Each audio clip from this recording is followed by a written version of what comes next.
Topics podcast. Press start, turn it up, let the good times last. Mario, Zelda, memories unlocked from retro to now. Yeah, we love Nintendo talk. We debate, we laugh, we level up the vibe. Nintopians unite, yeah, you're part of the tribe. Every week, every topic, let the fun never stop. It's the Nintopics podcast.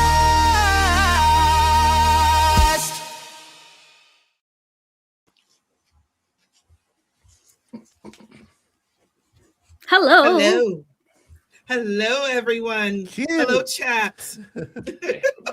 Hello, cast members. You wonderful people, you. Hey. We're just going to jump right into it. Y'all ready?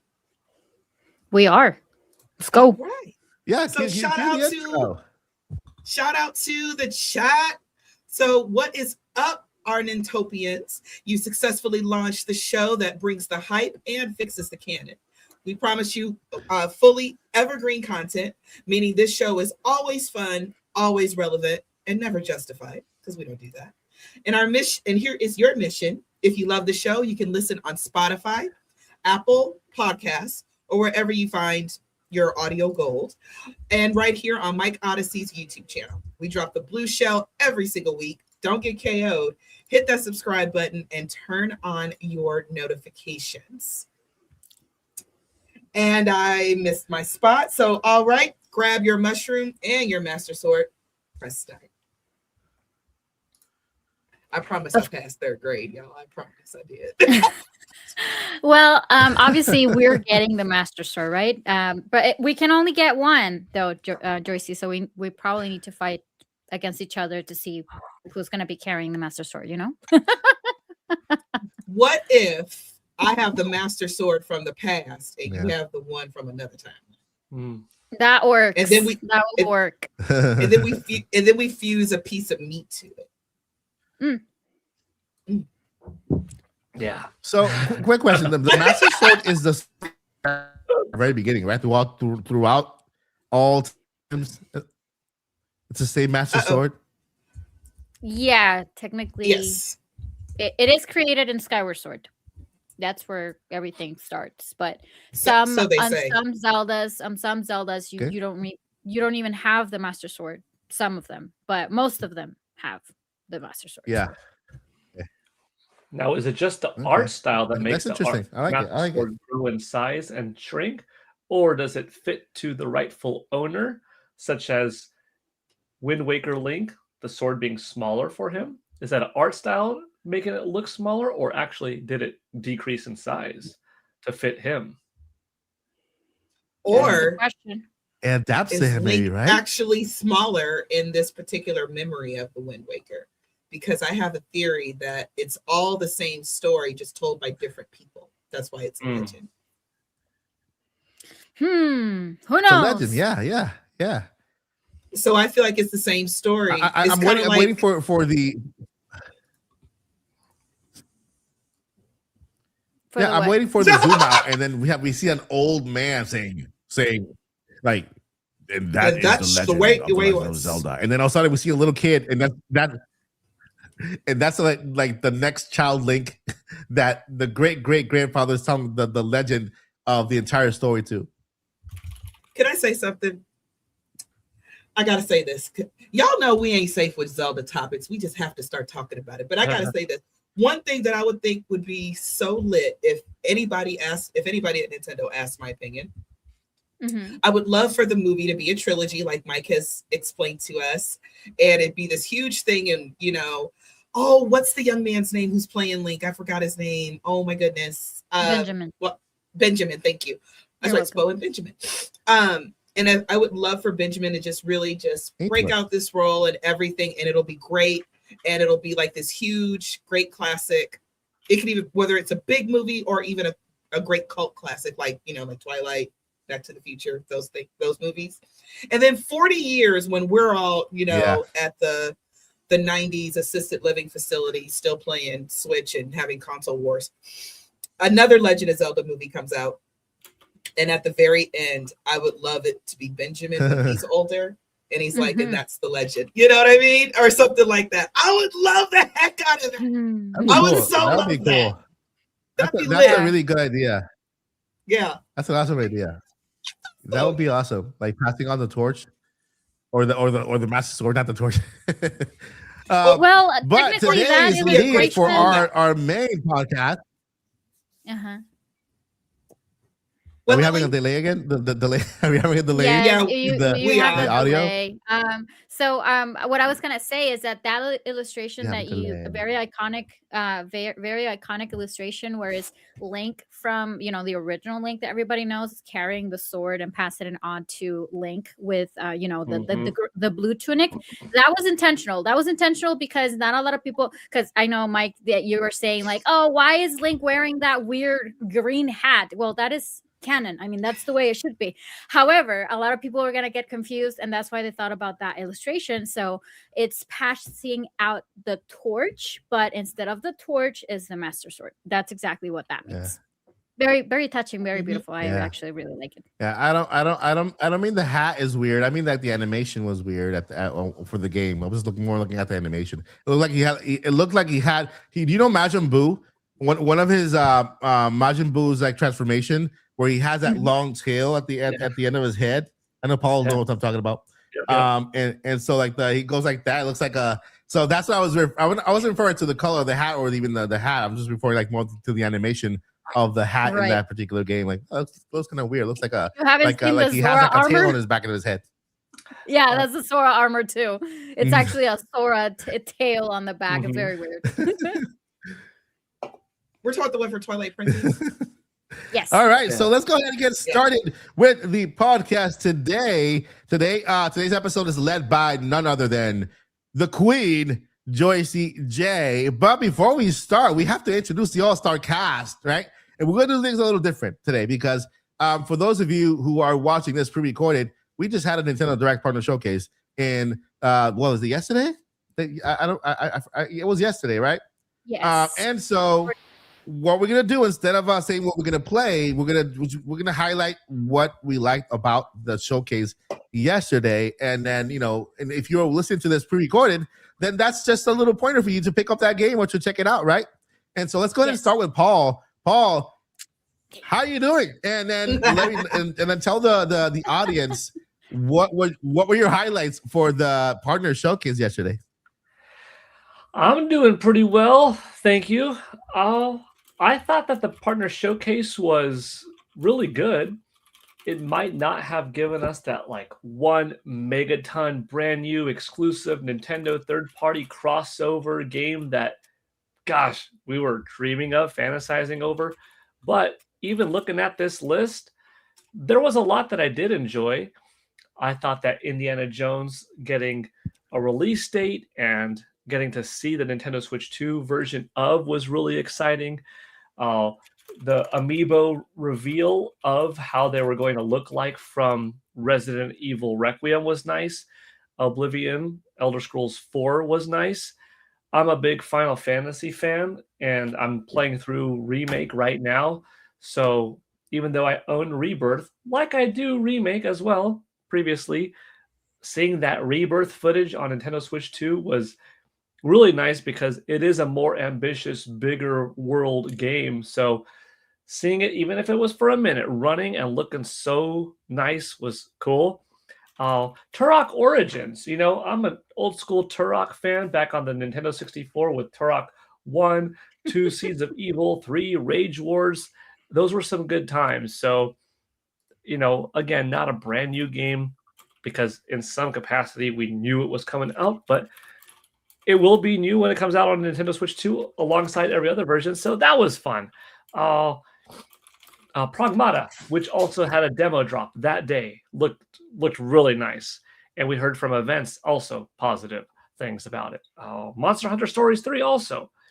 And then there were some other titles that I was like, you know what? Even if I'm not necessarily going to buy this, I know that people out there are looking forward to blank game. So I'm kind of happy for their happiness, And I thought overall, a solid B Nintendo Direct Partner Showcase, around 33 games, if I'm not mistaken, while I was watching.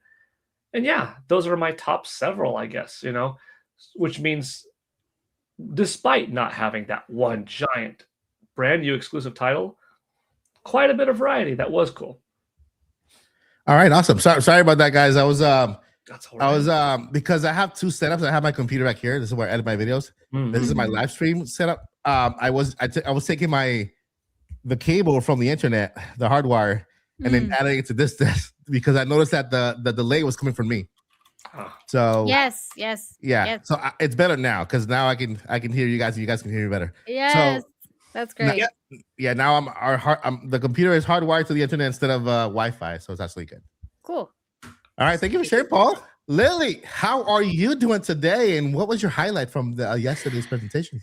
I'm doing great. Thank you for asking. And I would say I got very excited when they announced that we're getting a free upgrade for Hollow Knight. So nice. I think it's a great chance for me to get back to it. Also, I was I'm very excited for Resident Evil Requiem all the time, but I'm just not too sure if I'm gonna be getting that for the Switch. But overall, like the Nintendo partner showcase, I think it was packed with a lot of games that are coming out to the Switch too. The only thing is that I feel that they're lacking a little bit of games that are upcoming games. They were announced already for whatever platform out there, but they just announced that it's going to be available on the Switch too, which is kind of the big highlight, right? But for example, Dust Bloods, I will really love to see more of that, but I know that that's kind of, it's going to be native or it's going to be developed exclusively for the Switch too, and that is from Software. So I think it's also a partner. So I was expecting to see something like that, but because we haven't heard anything about it, and I think it only lacked a little bit of upcoming titles or new titles, and not the ones that we know already that are coming out. I think the other highlight would be Indiana Jones. I think that Bethesda coming in and Fallout and all of that. I think that it's great that they're adding it to as a partner and everything.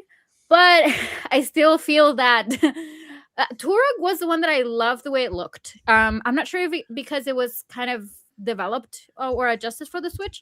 The other ones are more like they kind of downgraded it for it to be, for it to be available on the Switch too. And they were struggling. The games are struggling, and I see why that happens, because they never thought that it was going to be available on the Switch too up until now. But I think that they need a little bit of work. But if you're a handheld, a portable kind of person that likes to play handheld, I don't think it's going to bother you that much. But but I'm not. I like to watch my games and play my games on a big screen. So at least for me, I'll be passing on some of the titles. But that's all I can say. But overall, I think it was a good partner showcase. Yeah, you made some good points. Thank you for sharing. All right, Joyce CJ, how are you doing? And first thing, I love the hat. Of course, I have to love the hat because look, I'm also wearing that. Twinsies. Matching again. And what are your thoughts on yesterday's partner showcase?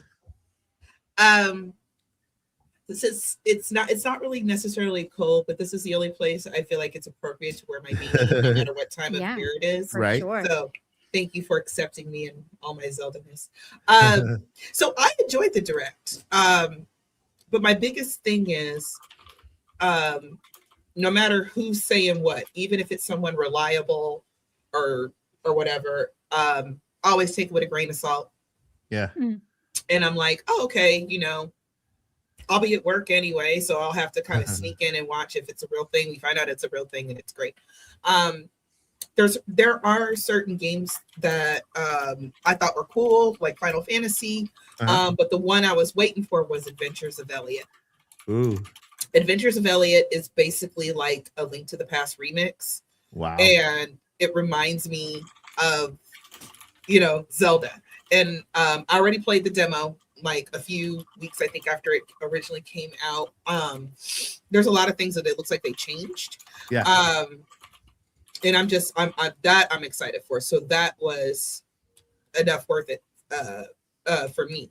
I know there were a lot of games, and there were some people who weren't very happy with it, but I just kind of look at it as, well, we're less than a year into the Switch 2, so I think people were thinking it was going to just be nonstop AAA banger after AAA banger, and there was a nice little mix of things. And some games are a little bit older, but I'm like, it's new to me for somebody who only owns a Switch. You know, I don't have a PlayStation. I don't want a game on my PC. Right. Well, not game like this. I do have like, you know, a Steam account, and you know, we got a couple finger points and visual novels, but not a controller-based gaming. So for me, I was very pleased. But I also guess when you go in with no expectations at all, you can't really be disappointed. Exactly. There you go. So. There you go. You're right. You're 100% But right. I do have a question for everybody here too. Is it just me, or I don't know, just the hair bugs me a lot. Like the way it looks, the way it moves, like the physics of the hair. That's really what bugs me. Like a lot of the titles, I feel like even Pragmata was like, is it just me, the one that's going crazy? But I don't really like that. Yeah, I mean, I guess some developers put more effort into the hair than others, right? And especially when everything else looks great, but the hair is all crispy. Exactly. Yeah. No, that's I don't like that, honestly, and I think that's the reason why I'm leaning more towards of getting Resident Evil for my PlayStation 5 versus my Switch. Oh Anyways, yeah, I see what you mean. I see what you mean. I see exactly what you mean. Yeah. Because when you I'll see be very. you see the trailer for PS5 and Xbox Series X, and you see how the hair looks good in the waves and everything like that. But then when they pull it over, they have to cut some areas, and the hair's like all crispy, like they had gel and it's frozen. Exactly, that's the way it looks, because it doesn't have that kind of that normal kind of physics moving around. Yeah. Yes. Here's my thing.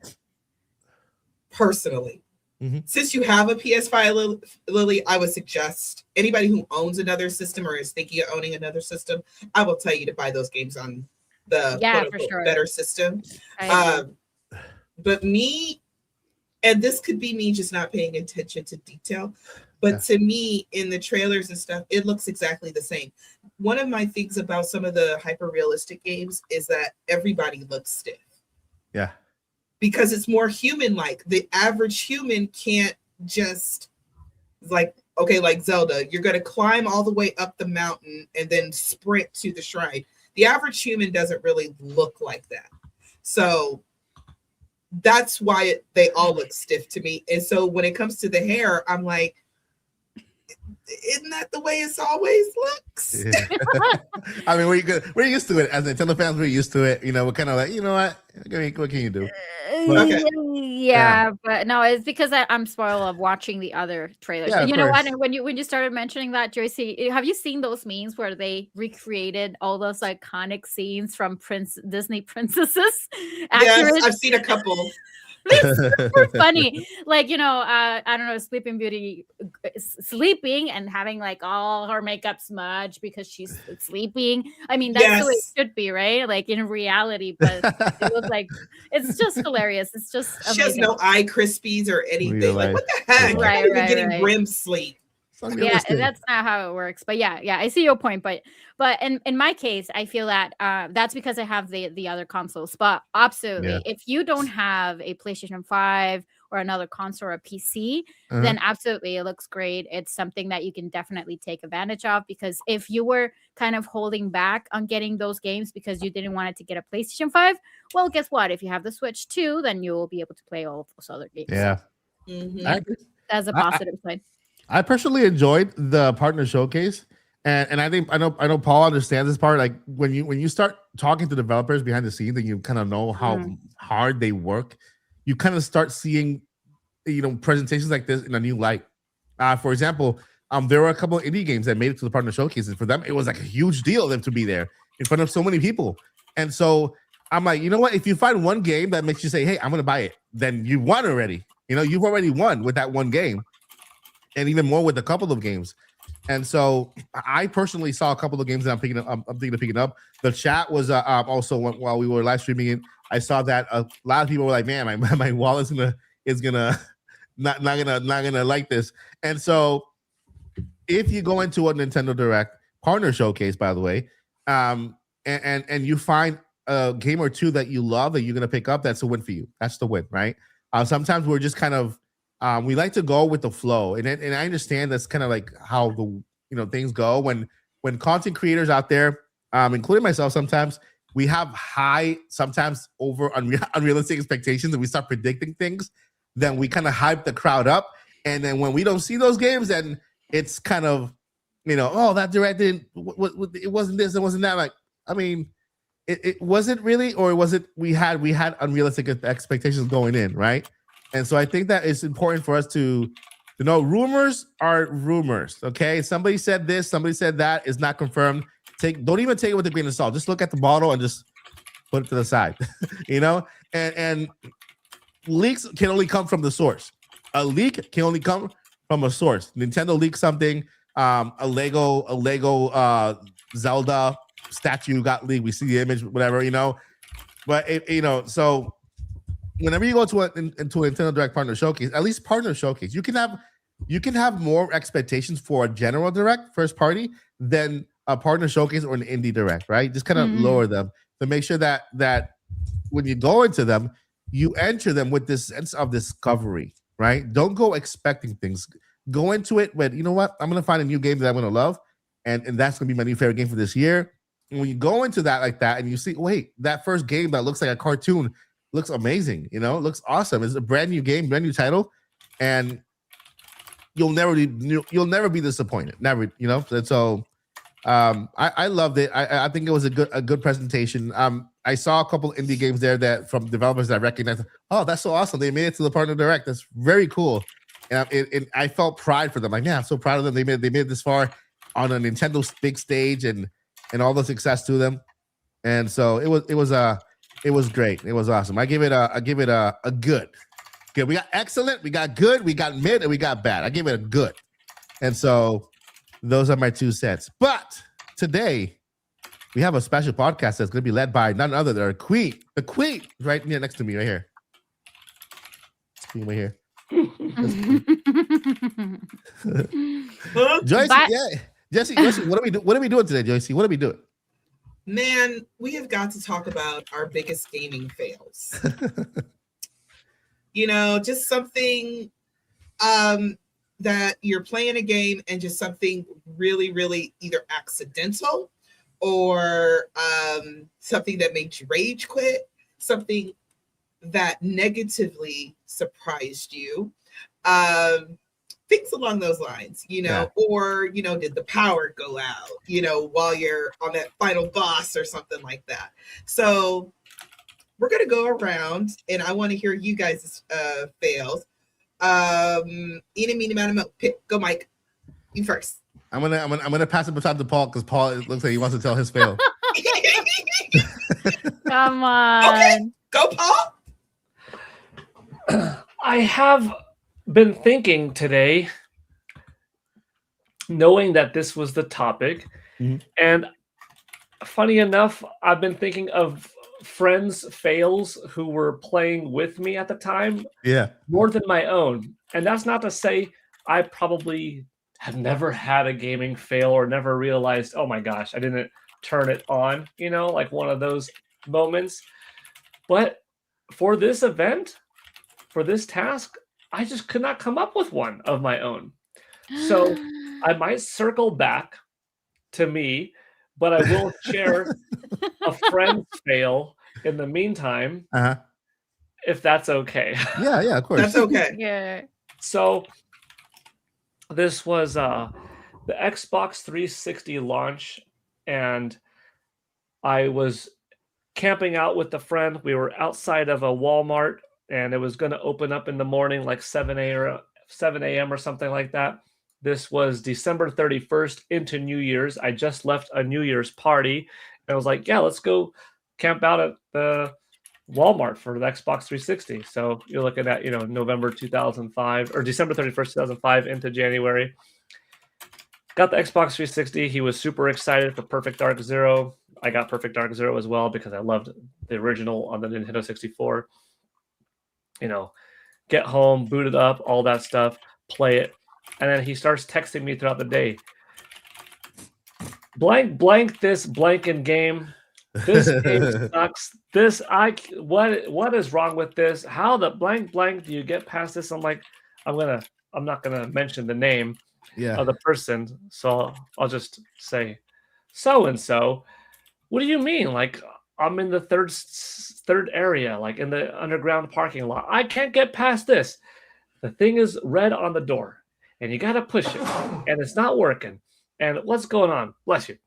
And I'm talking to him, and I feel like I'm a Nintendo Power phone operator when you used to, call a number, a hotline to help you walk through it. Although this was for Xbox 360, and I'm like, hold on, let me go back to that area. And I'm walking by. I'm like, okay. And then you get to this part and just hit A. Just open the door and hit the A button, and the lock will go from red to green or whatever. It's not working. I hate this thing.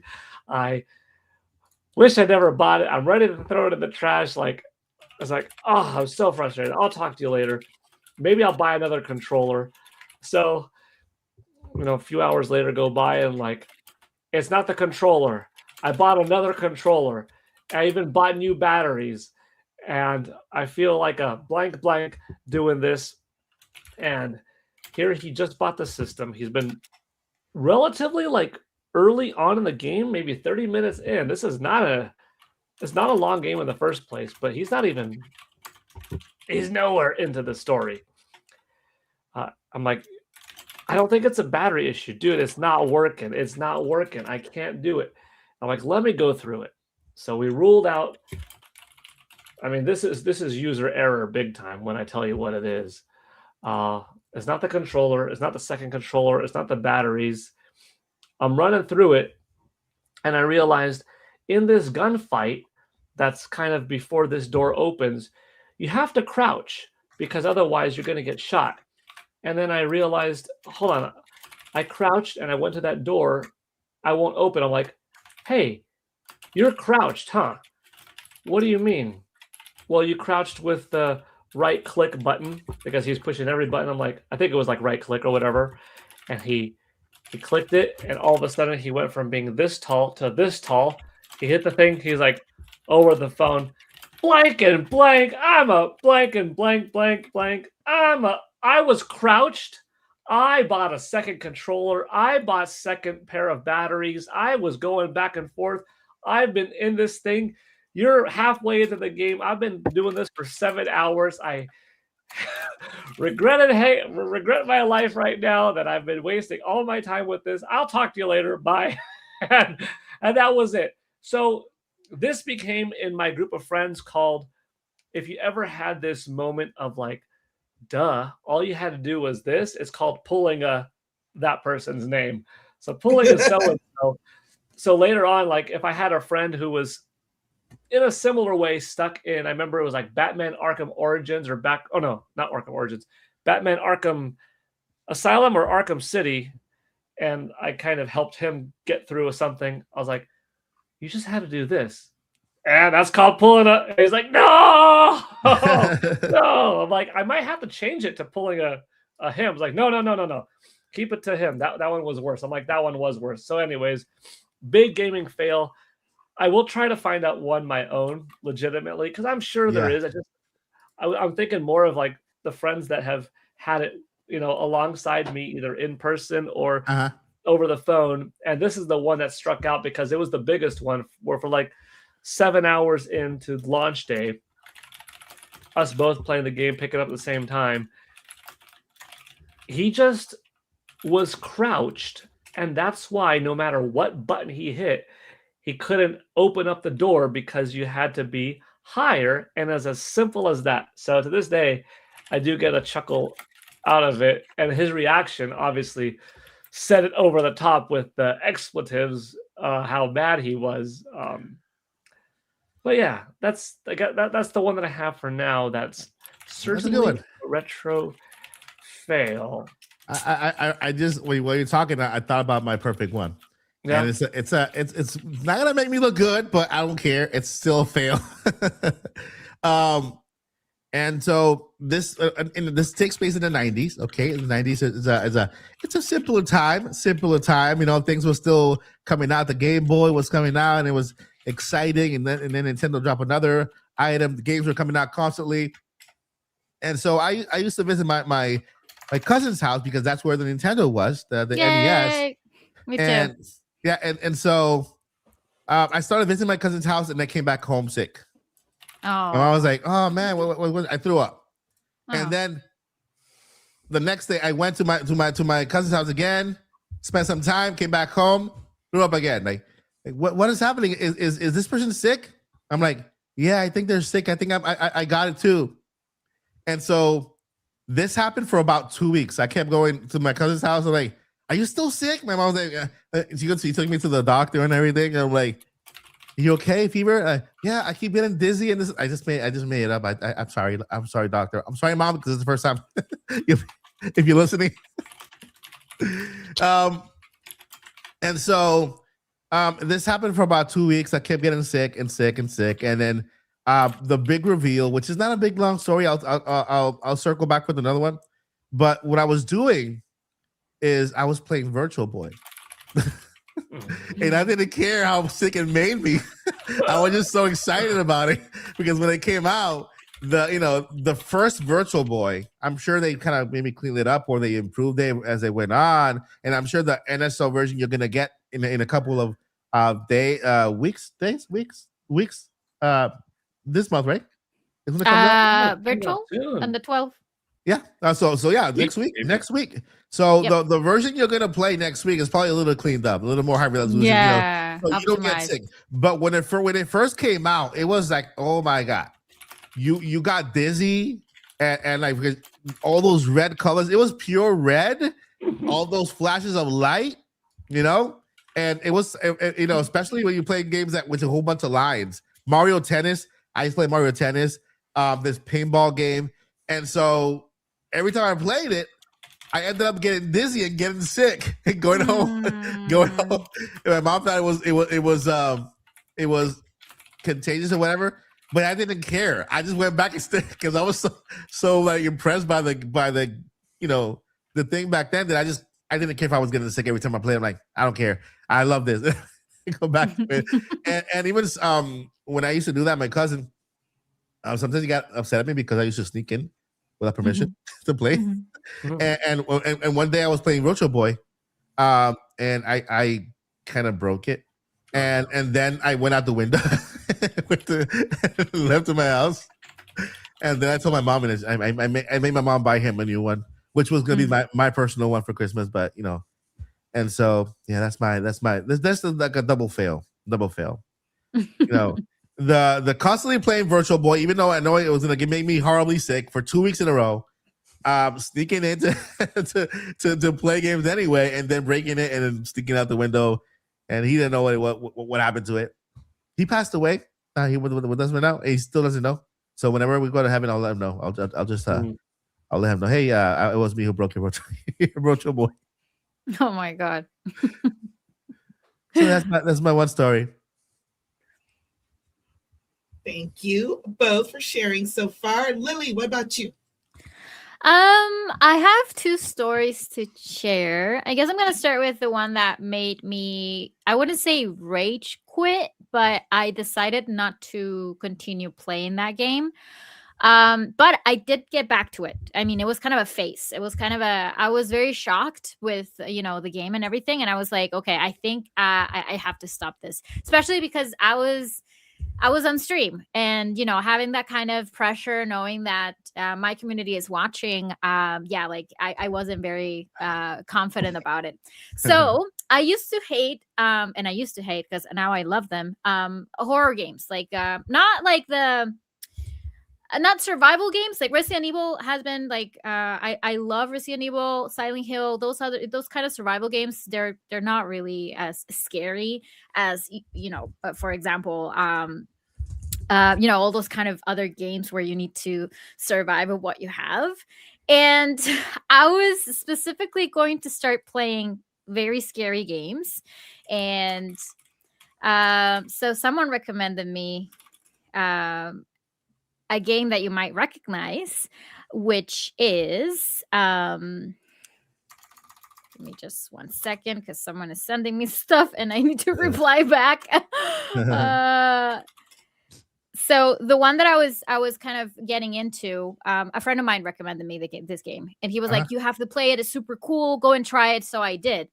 It was Outlast. So Ooh. in outlets, you have this kind of anxious situation. You feel the dread that you're being followed. You're only carrying a camera. That's it. You can't really defend yourself. You have to go around and things like that. And he was like, "Yeah, it's super cool." So at the very beginning of the game, you end up at this place in a hospital, and this guy who is a reporter needs to get into that hospital. It's a mental institution. It was very like pitch black and dark. And the first thing that you have to do is you have to crawl up all the way and get into a window. But the window, there's no light at all. You can't really do much. So when I was about to get in and I felt the pressure that everybody was watching me, and because you were wearing headsets, because it's one thing for you to be playing like these kind of games on, on a big screen or whatever, and to be wearing headphones, because you can literally hear the kind of stereo sound where you hear all the steps behind you, or, someone breathing on your neck or whatever. And then I just froze. I completely froze. And I was like, I can't do this. I don't want to do this. So I just completely, instead of just saying, "Hey, I'm gonna play something else," I completely stopped the stream. Like I went completely out. I can't do this. Then I started playing it, and I actually played all the way up to Outlast 2, including the DLC for the whistleblower. And it was because I wasn't really used to all this kind of anxiety and dread of going through all this kind of survival games. But I absolutely loved it. Afterwards, I was kind of scared of scary movies too. Not anymore though. that kind of was my my test for me to go around my fear. And actually they're super nice. Except the latest Outlast. That's a whole different story. But at least all the way up to Outlast 2, I really enjoyed. So that was my frustration on that particular game. But my second story is going to be more like an accident that I feel that everybody has encountered at some point at their gaming life and journey. I was just sitting in front of I'm sitting in front of my television. I recently bought this beautiful game called Twilight Princess. I got it for my GameCube because that was the console that I had back then. I didn't have a Wii.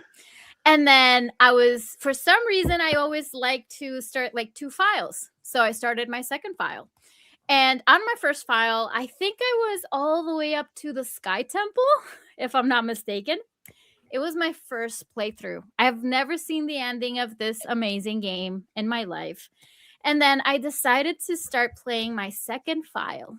And where I'm trying to get to right now.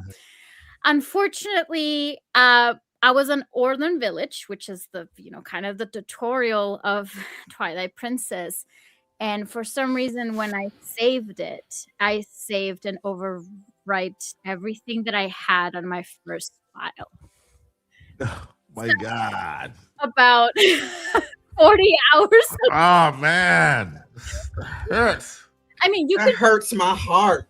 I know you could argue that it's totally fine. I mean, it's a wonderful game. Of course, I want to play Twilight Princess again, but that was my first time playing it. It was my first time ever. It was back in 2006, and I couldn't resist. I started crying, to be honest with you, because I was like, I can't believe it. Not because I needed to play again, but because I was this close of finishing up the game, and I got very excited because I wanted to know what's going to happen, And yeah, that happened to younger old me. Overwriting game files. Oh my God.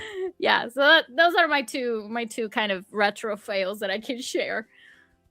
Yeah, that last one was painful. Yeah, it hurts the same way. Like, every time I talk about it, I'm like, right now it's more like, come on, I can play Twilight Princess probably within 20 hours, it's done. But back then, like we didn't have any like official guides, or we did, but you needed to buy them separately and things like that. It wasn't as simple as just going and Googling it and finding your answer. So yeah, it was painful. I mean, that happened to me one time when Breath of the Wild DLC came out with the Master Mode, and I wanted to start a new game in Master Mode. I overrid my first game, which was another. And when I started looking for it, I'm like, what is this? Where am I? And I'm like, oh man, that sucks. Yeah, but, no. Yeah, it is painful. Yeah. Also, one quick thing, guys. I did clarify this directly in the chat too, but I think that people got a little bit confused whether if it's this is pre-recorded or not. We're live right now, but whoever is rewatching this or listening to this in the future might be rewatching a pre-recorded one, not the live one. That's that I wanted to put it out there because people were like, "Wait, if it's not live, then I'll walk out and then probably we'll watch it again." But that's not the case. Now we're right now as of the recording of this video, which is what day is it today? Friday the 6th. Friday. It's Friday, right? It's Friday, and so if you're watching on Friday night, then it's we're live. If you're watching in any other time other than Friday night, then it is pre-recorded. We will let you know ahead of time when the episodes are pre-recorded because sometimes we have holidays in which we want to give the crew time off to spend with their families, right? And so we'll let you know this episode is pre-recorded, but we'll be in chat live with you also, kind of hanging out and just kind of chatting with you. Whenever it's pre-recorded, you'll know in advance. Yep. Take it away, Joycey. Okay. And it's so hilarious. I also have a Twilight Princess story. So it'll be yay! It'll be my bonus story and my main story. And also, I commend you, Lily, for trying scary games. I was traumatized at 3. Okay, so I guess this is another story. So I was traumatized at 3 years old when the Thriller video was out. Oh my God. And that's when Michael Jackson just I loved it. But I was 3 years old. And my dad made me or had me watching that mess from the very beginning. Because everybody wants to talk about the dance part. You gotta remember there was a whole front of that music video, and it was, and they were doing I think the inspiration was Werewolf in London, I think, or American Werewolf. Yeah, I forgot which one. But anyway, so y'all remember that's how, because what we see now, if you see anybody playing music videos, is like the short version, just the music part, but there's a whole front section. And when Michael turned into a werewolf, I thought he was going to come and kill me. And so I would sit on the bed and I wouldn't dangle my feet because I thought he was going to be under the bed and he was going to eat my feet. This is 3-year-old logic, y'all. Okay. Yeah. I was a whole adult before I could watch that without like going into a total panic. Okay. Yeah, I know, that makes sense. I couldn't enjoy scary movies anytime after that, or games or anything. So anyway, gaming fail. So picture it, 2020. The world is crazy. Y'all know what 2020 was like. Yeah. We don't talk about 2020. We don't talk about that. It was just a bad dream. Yeah, it was a totally it was a 3 long bad dreams, like 3-year-long bad dream. Crazy. And so I buy Bayonetta. I don't remember exactly how it happened, but I remember for some reason I saw her, and this is when I was had gotten back into gaming and I was catching up on Zeldas and Marios and all the other games I like. And so I was watching, I believe it was a direct, and they were showing something about Smash, but it was one of Sakurai's presents. So I think they were showing like old Smash games when she was in it, and I remember thinking like, who's that? There's this big boot that's just coming out of the air, and she's feisty, and she's dressed in all black. Who is this? So I bought it, and I found out she was Bayonetta, and that's why I bought it. Anyway, so I'm playing Bayonetta 1, and this is my old apartment, and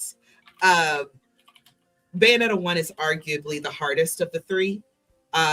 They take off points for any little thing. You try to heal yourself, you get points knocked off. Like you get looked at by an enemy, you get points knocked off. So for whatever reason, I had it in my mind that normal mode would be too boring, so I put it on hard mode. Why did I do that? No. Not like climax, but I hadn't unlocked that, but I somehow had hard mode. I don't even remember how, because I think you have to anyway. So I was on hard mode, and I forgot what level I was. I was somewhere far into the game, and I just had the perfect run of a combo on this really long, very difficult, one of those electric enemies, and I had a hard time fighting them. And in the first game, they're ridiculously hard. And I was just on this combo run. I was getting it. I said, oh, if I beat this one, I'm going to platinum this level. Yes. All right. I don't know what happened, but I got hit. When you get hit, instant loss of your platinum. No. I turned into a 5-year-old and I threw that controller at the wall. Yeah. I was so angry. And I was like, how did you hit me? I mean, y'all, I was going. I was locked in. I was sitting up straight. That's a strategy. It always works. Yeah. And I was sitting up straight and everything. And, my hands had cramped up. I didn't care. Okay. Aww. I was going. I only had like 2 or 3 more hits before he was dead. And then he hit me. And then after I threw the controller and said some very, very choice words that I had to repent for later, I said, you know what? This is so not this serious. You are acting like a child. I had to sit down with myself and have a conversation with myself. It's like, it is just a game that you are brand new at. And why don't you just do it again? Okay. That combo worked that time. It'll work again. Okay. So, but ever since then, trying to platinum that game has been very, very, very difficult. That game the first one is very, very hard. And then my quick little Twilight Princess story. This was another, like, I guess, user error maybe. So again, got back into gaming, got a Wii. I've told y'all this story. What made me get back into gaming was Twilight Princess for the Wii. I saw the commercial randomly on television and I was like, what's Link up to? I haven't played a Zelda game forever, blah, blah, blah. And so I literally, like, that weekend I went out and got a Wii, got Twilight Princess. All right. So I'm playing Twilight Princess. I'm reliving the magic of Hyrule and everything. And of course it feels brand new because I got back into gaming after so many years. This is like when I was like late 20s, 30s. And I'm going. I'm having a great time. Yay. Hyrule, blah, blah, blah. Yay, Midna. Okay. And I get to the Temple of Time. Mike, I don't know if you want to listen to the rest of this because it might be a spoiler. I really hope it isn't. But I'll listen to it. I'll probably forget it after the podcast. Good. So after this podcast, I want you to totally forget this. Okay. I'll do like a Close your eyes. like a minute black. Pew. Yes. Close your eyes, Mike. Breathe in and out. Inhale, exhale, and count 3. I have this little car. I have this little car here. This little car.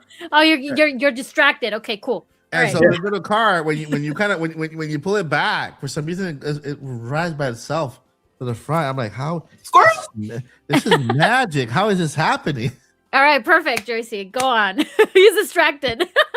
So, if you are familiar with the Temple of Time in Twilight Princess specifically, let's just say you feel a little itchy after going through the entire temple. But you get Mr. Smashy Smash, so it's all good. So you get the big statue, you get to smash things. It's great. And I get to the final boss room, and I'm like, all right, I'm ready. I got this.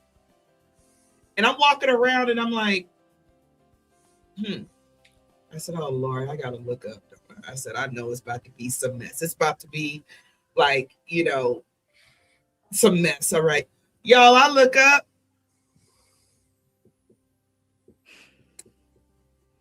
Twilight Arachnid, Argoma. And this wasn't like all the pictures from previous games. Mind you, just getting back into gaming. Haven't played Ocarina of Time yet. Haven't played Majora's Mask yet. Just played, the Link to the Past mainly. And I said, it had an eyeball on it, y'all. I said, nope. Turn the game off. No, I did not save. I just turned the game off. Oh, man. Put the Wii control. And I said, the devil is a lie. And I left. Oh, no. In case you haven't guessed it, audience, I may or may not have an actual acute arachnophobia.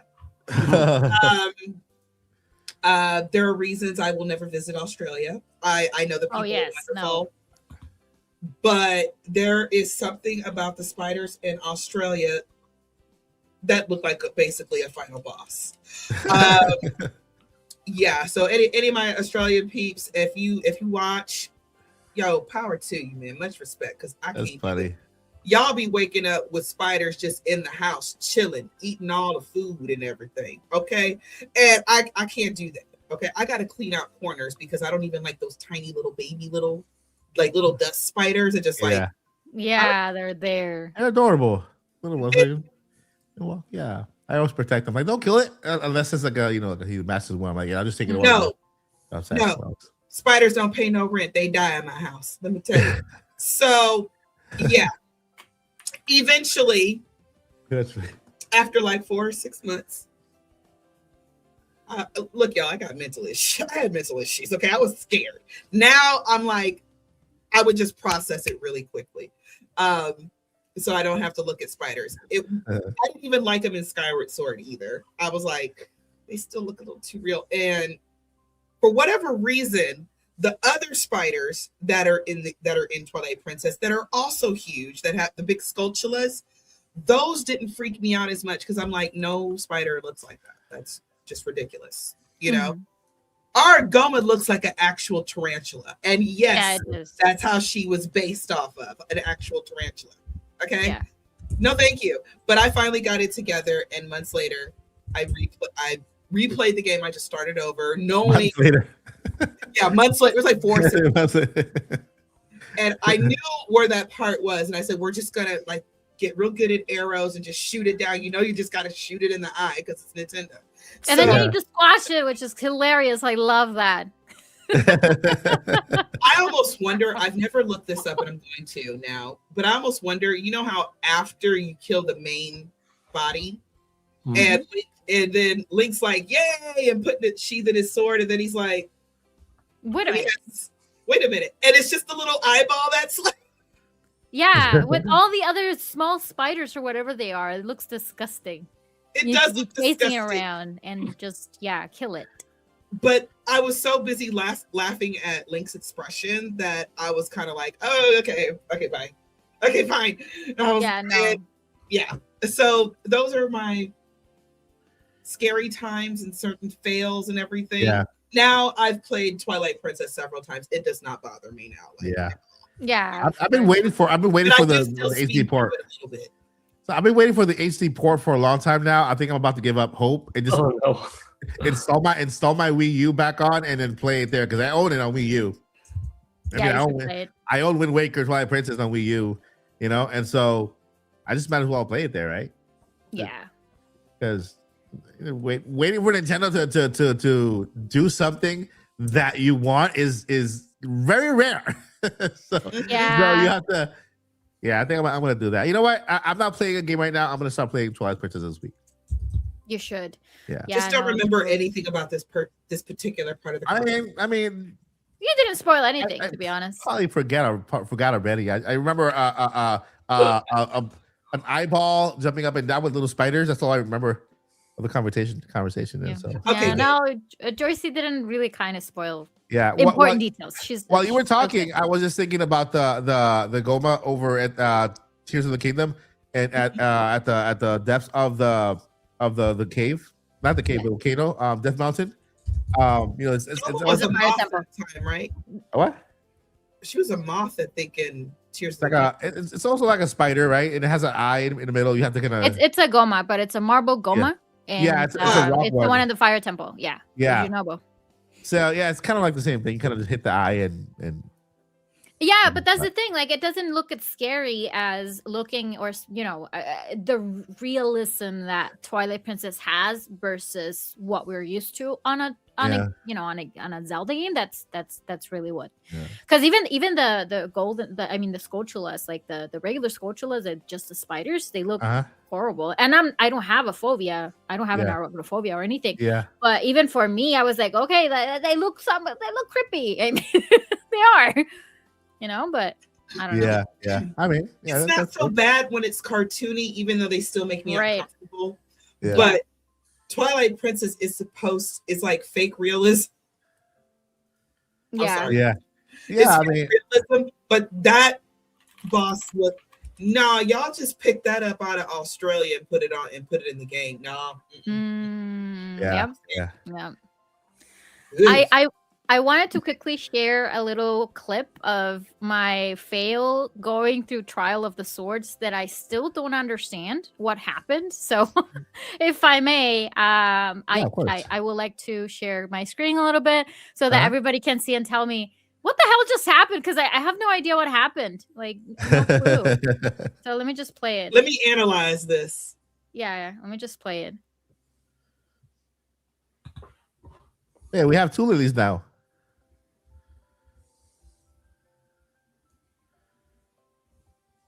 Oh, Look at my face. Look at my face. and- Okay, yeah, you gotta rewind that. Rewind that, because that was hilarious. But that's the thing. Like, I have all my hearts. I can't believe that a blue Hinox. Oh, he threw what, his horn at you or something like that? No, it was a tree. But A tree trunk? I can't believe that it took out all of my hearts, because I even had, like, I wasn't even playing this on master mode or anything. It was just a regular one. So I don't know how that happened. Well, you don't have anything on. You were already, and then he hits you with like a treat. A tree. Like No the tree. tree. Right, but before that, I was going through a bunch of Liz Alphos and all of that, and I managed, and I had like, I understand, at least you give me 1 heart, and then I had a lot of meals prepared too. Huh? But with 1 hit, it took all of my hearts. That's what really, like, what? So Wait, that happened. were you at full hearts? I She had full hearts. Yeah, not just full like hearts. I You had, know, and you were Mine is down fun. 1 heart too. Yeah, minus 1 heart. but it's And then you almost had it. Too many Look at the Hinox life. You almost had it too. You almost killed it. and then it through that. I was like, no. So for And- those and you know- for the listeners on Spotify and Apple, Lily's showing us a clip of one of her fails, which is hilarious. She's on top of a palm tree, and a Hinox throws a tree at her. And that was And then- it. I got killed. And That's you know it. what's even worse is that was the last. I mean, every time that you go on a, kind of a, let's say, a story or a level in Trial of the Swords, and you Uh-huh. are about to fight a mini boss, Yeah. that means that the next stage is going to be a rest area for you. Ooh. Right, so you get into an area where you get fairies, you get ingredients for your meals, you get to rest and recover your hearts or whatever. Uh, And I was already playing that for, let's say, for about 30 minutes already in, Yeah. going through the trial, and then that happened. I'm like, oh, no, I'm not gonna do this again. I'll just wait and relax and then try it again. So yeah. You know what's funny about master mode? Okay, so you know how you have the 1 hit obliterator? You do that part in the DLC first, Yes, right?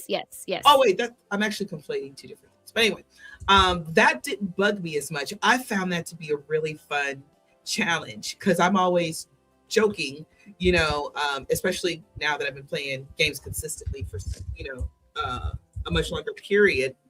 Mhm. That part I thought was just a really fun challenge. So I'm like, get hit in Zelda? Like, who dies in Zelda? Like, nobody dies in Zelda. When you're playing just regular run or even master mode, master mode is weird for different reasons. Anyway, Yeah. But when I went through the trials, that was anxiety driven. I was sweating, freaking out every time anything hit me. And I had full hearts. And yes, I did cheat, I guess. You know how you eat food? Or That's whatever? not cheating. That's strategy. Yeah, that's what it's for. I like that. Thank you. Yeah, So no, I would absolutely. the 30-minute, and then in Breath of the Wild, we had hardy durians. Yes. That's, you know what? If y'all had just said that last week, you would have instantly won that debate. Yeah. Tears of the Kingdom doesn't have hardy durians. But anyway, No, it doesn't. yeah, but I would load up, and it's like if anything hit me, I would just freak out. And I forgot what floor. I think I died like on one of the upper floors, like the middle floors. Uh-huh. I was so upset. And I actually enjoyed like fighting Lionels, but I think there's one of the highest The levels. Guardians. It's like The you got a freaking room full of Guardians. Guardians. No, Yeah. but there's another room where you got a few Guardians and you got a Lionel and you got a bunch of Lizalfos and Bokoblins. It's just a bunch of them. And you just have It's to painful. Yeah. the stress of that room. And I'm not gonna lie, I had at least two or three ancient arrows. I said, I'm Joycey, cheating. we do got hardy lizards when you can cook with animal parts and get that that potion. There are so many hardy ingredients, but Joycey is Yes. talking about one particular ingredient that little fruit, kind of, that's like little kind of big fruit. overpowered. Yeah. Well, you have the radishes. The radishes radishes. give you like, Hardy. but those are included. I mean, both of them are in Breath of the Wild and Tears of the Kingdom. But the other ones that Joycey is talking about, can you describe how they look, Joycey? The hardy durians, they look like the real Durians. ones. They were green. They were Yeah. fully and they looked like they were spiky fruits. They look like Okay, I remember now. Yeah. And Yeah. hardy and durians in real life, from what I understand, don't have the best smell when you first open them, but it's actually one of the tastiest, nutritious fruits. So Yeah. never had one. But they gave you so much life when you cooked with them that I really only needed, I think, like 2 or 3, and then like put in a In the dragon pot. heart. Yeah. Yep, and put it in a pot. It's like 30 minutes of whatever your jam is, whatever you're trying to do. Yeah. And it gave you extra hearts, even if you were at full hearts. Yeah, still to this Well, day, there are people that are asking me, like, what's the best strategy to go in? Because, of course, if you are a prodigy and you are, amazingly well playing Breath of the Wild, then probably you don't need any of those things. But get ready, like me. get ready, because you do need to have those kind of stats. You have Yeah. attack up. You have the hardy and the temporary hearts. My situation here is that I had so many like very little hearts.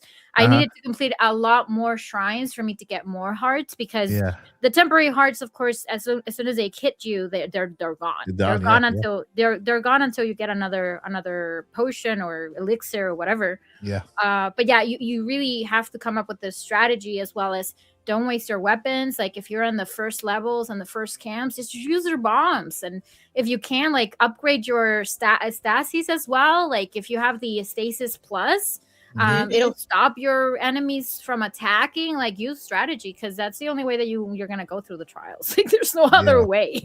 I was actually kind of low-key disappointed they didn't have something like that in Tears of the Kingdom.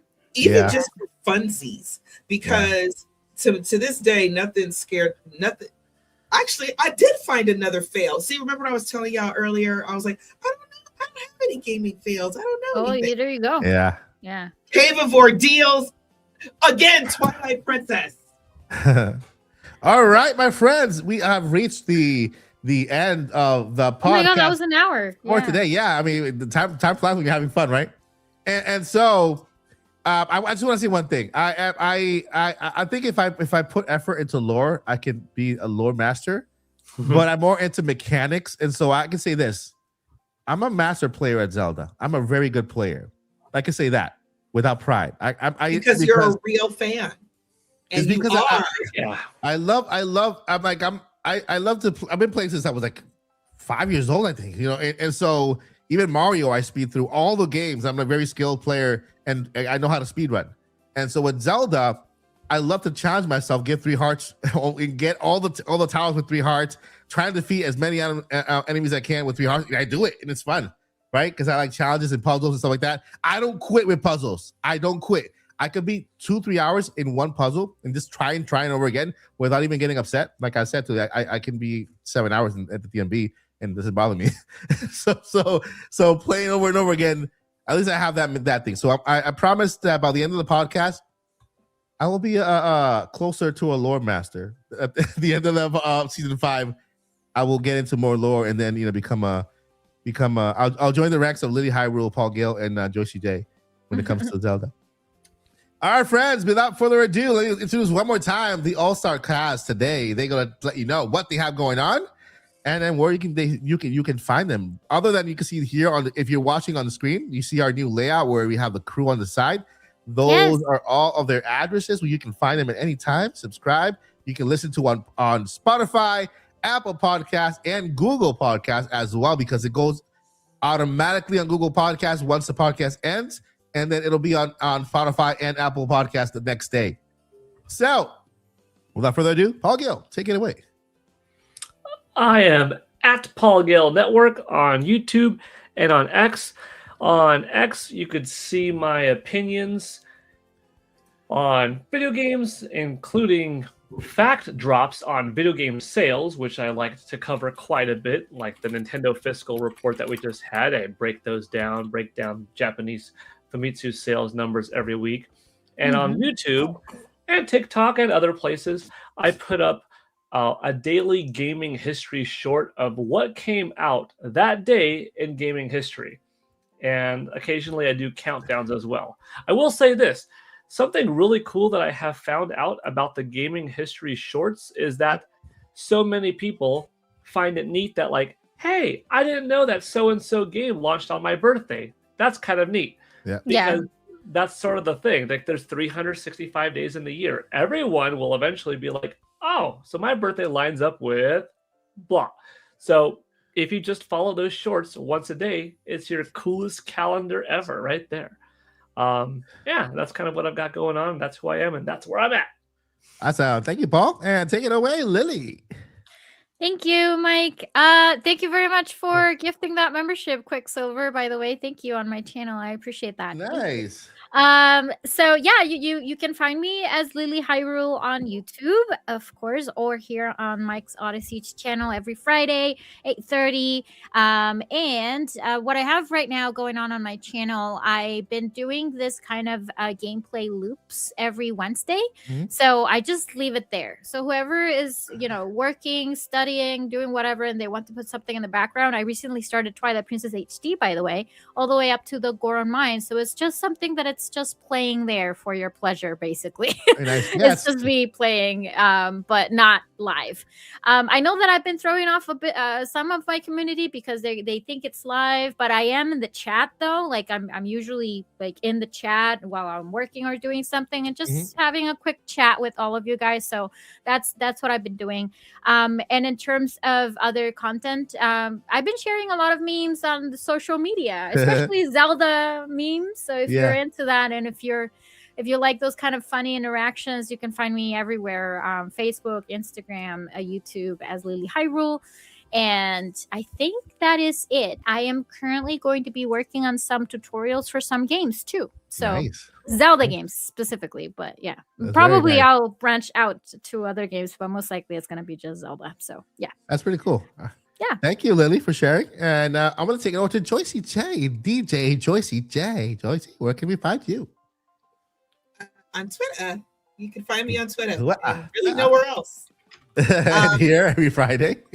And I'm at DJ Joycey on Twitter. I know I don't post much anymore. I have had my Twitter for so long. I don't even remember not having it. So, but if you have a Zelda question or want to have a Zelda chat, or send me a Zelda meme, that's where you can find that's it. That's it. And of course, every week on an In Topics podcast, where when I'm talking too much, Mike will interrupt me. Find a way to tell me to shut up. No, I don't do that. When have I ever done that? So what's your actual screen name so people can find you? This so they don't get confused, because I know it's a different name on the bottom, and then your actual screen name. Oh, it's at DJ Joycey, and my Twitter handle is Professional Demon Aggravator. Yeah. So yeah, when you look up DJ Joycey on X on Twitter, then don't get confused. That's actually the name she chose to be like her actual name on top. So that's still Joycey. And I of course, demons. That's what I do. And you can find me here on the channel. I would say weekly at the Odyssey. I've been sick over the past couple of days, so content is kind of a little slow. But we're working on cool things. One thing I'm working on, ironically, is a Zelda lore video requested by the viewers, because I recently I released a video where I present the theory, or I present the story of the sleeping Zelda from Zelda 2, her story, right? And because it's a very interesting story, and we don't have a game related to that particular Zelda. We just know the story that is told via the manual, that she's a Zelda. Her brother put with his assistant, whatever, magician, whatever, put her to sleep and betrayed her, and then Link in Zelda 2 has to rescue her and kind of wake her up or whatever. But that story of that particular Zelda has to do with the greatest moment in Hyrule history. Like they were prosperous, right? Mm-hmm. And so I made a video kind of theorizing of what that Hyrule could have been like, how Ganon could have been involved in all of that stuff, since it's still a Zelda, right? It's still, and the cool thing about that Zelda is because she's the reason that every other Zelda is called Zelda, because her brother, to honor her, kind of say, you know what, from now on, every woman born in the royal kingdom will be called Zelda. And it's a beautiful story, and I made a video. A lot of you really praised that video. You guys were touched by the theory, and you asked me to make other videos on Zelda, explain the lore, but in story mode, like I did with that one. I went to the forest and I filmed myself in the forest talking about Zelda, which kind of brought it to life a little more. And so I'm working on a series, which is kind of like me teaching myself lore, but also sharing with you as I learn, as I grow, about the lore from the very beginning of Zelda. So that anybody who's actually wants to learn not just the mechanics and stuff, but also the story, the what Zelda really is, then you guys can enjoy it in story mode, like in story form, with illustrations and animations and very cool cinematic tone. So I'm working on that. If you're listening on the podcast, it might be up already, so check it out. But yeah, I'm working on some cinematic videos. I'm also doing something really cool, Joycey. I have an idea for us, by the way, but I'm gonna share with you after we go out. I'm working on a visual novel. Mm-hmm. Also on it's an original story in the Legend of Zelda. Hey, you want to turn mine into my script into a visual novel? I can do it. Well, I mean, I hired somebody on Fiverr to help me with the illustrations and everything. And so we'll talk. We'll talk. And so it's gonna be a series. I've already written 8 episodes. And so I'm gonna be releasing an episode per week once that's completely done. And it's gonna be it's a fan product. It's not lore. It's just a story within a fan made story.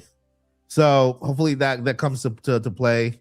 Maybe we can turn Joycey's script into a visual novel.